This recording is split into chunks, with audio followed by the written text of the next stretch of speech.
Miarabantsika rehetra amin'ny anaran'i Jesosy, ilay tompon'izao rehetra izao.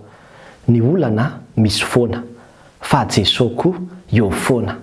Izay indray havana no lohatenin'ity vidéo manaraka ity. Ny olona sasany dia diso hevitra ihany.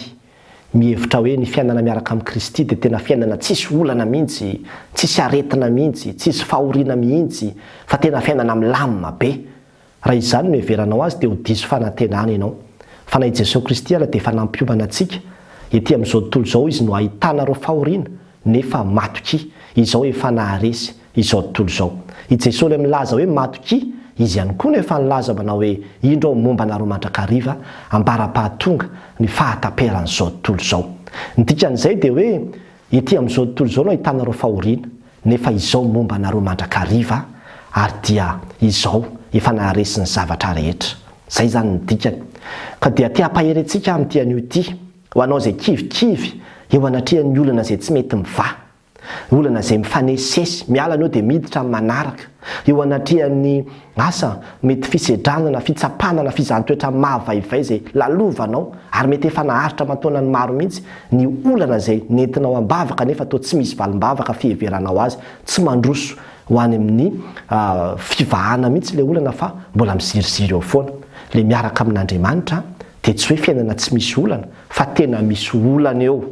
Ary indraindray aza ny olana dia mijanona eo, maharitra eo, fa Andriamanitra eo foana ihany koa, hiazona anao, ampahery anao, aneho ny fitiavana ianao eo anatrehan'izany toe-javatra mafy izay lalovanao zany. Zany miaraka aminy. Ary hitantsika eo anatin'ny Baibola anie zany fa tsy zavatra foronina. Raha mijeritsika ny tantaran'ny zanak'Israely any amin'ny Exodus toko 7:20 zao vao hanombonomboka mihitsy ny fiainan'ny zanak'Israely rehefa niala amin'ny tao amin'ny tany Egypta, nanafatrafatra azy mihitsy Andriamanitra. Ozy Andriamanitra manao hoe tsy androaka ny fahavalonao eo alohanao amin'ny taona iray ao ozy. Fandrao laony tany ka iamaro hamely anao ny bibidia, fa tsy kelikely no androako azy eo anoloanao mandra-pahamarinao ka handova ny tany. Jereo anie zany misy firenena be dia be mihitsy izay firenena ambara hoe fahavalo, satria ireo no hiady amin'ny zanak'Israely izay haka ny tany.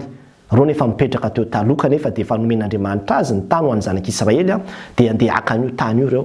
Dia hozy Andriamanitra hoe zao no anaovantsika azy afarako dia nomelona reo fa ireo fahavalonareo ireo raha ny sitraponareo dia ao anatin'ny herintaona ireo dia efa miala daholy, midegazy daholy. Fa tsy izay no iseho izy.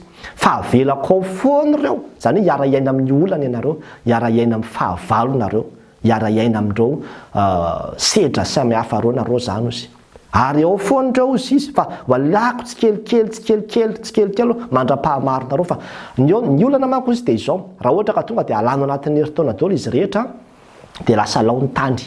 Lasa tsisy olona tsony indray zany ny tany fa vida be dia isy biby hiamaro izy hamely anao ny bibidia.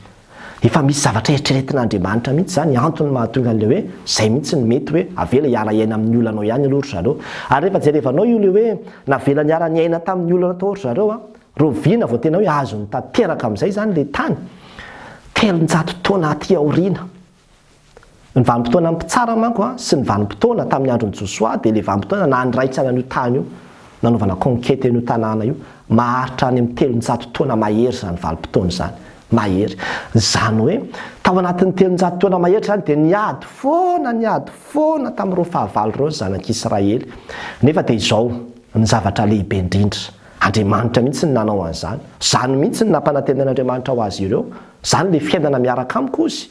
Fiainana mety misy olana fa izao zany no miantoka anareo. Zany ny soramandry raha jerevantsika le ambonimbony ery amin'ny toko 7:20 ihany andinin'ny 2 dia ozy ny ambara manao hoe ny niantohan'Andriamanitra hiaro ny zanak'Israely. Misy ny fahavalo fa Andriamanitra no miantoka ny fiarovana anao. Andriamanitra eo foana eo anatrehan'ny olana izay sedrainao io. Ary indraindray tena tsy mety mivaly olanao tokantrano fa mitarazoka be. Indraindray tsy mety mivaly aretina fa mitarazoka be. Indraindray tsy mety mivaly fahantrana fa mitarazoka be. Tsy mety tonga le asa fa mitarazoka be. Tsy mety mivaly zavatra karakarainao fa mitarazoka be.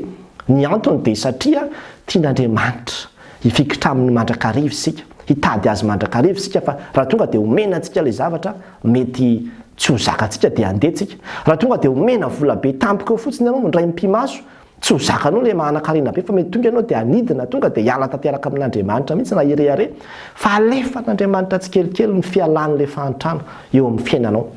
ary zany no ambarana eto miara-miaina amin'ny fahantrano ianao zany ozy izy aloha fa izao za koa ao anatinao miaraka aminao momba anao maneho ny heriko aminao ary zay mihitsy ny tanjony ny anehoan'ilay hoe momba anareo ny anehoan'ilay hoe tia anareo ny anehoan'ilay hoe mahery ary tena asehony mihitsy zany hoe za no miantoka sy mitantana ny fiainanao mba hahatonga anao ho raiki-pity tanteraka aminy ka hifikitra amin'ny tanteraka isan'andro izay no antony ka te hampahery anao amin'ity an'io ity raha misy zavatra eo amin'ny fiainanao ka tena hitanao hoe ely izany to tsy mbola tonga ihany ny valim-bavaka fa to mbola eto ihany tsika mifampitady amin'ity zavatra anankiray ity to tsy hita mihitsy izay vokany dia mahereza ry havana fa Andriamanitra ny manana hevitra izay heverana ny fiainanao hevitra hitondra fiadanana fahatsoloza ary ny zavatra hita dia ataony miara-miasa ahazozy ety azy na ny fahoriana io na ny fijaliana io na inona dia afaka ho ampiasain'Andriamanitra zany mba hahatonga anao tena hifikitra sy ombi-piainana tanteraka aminy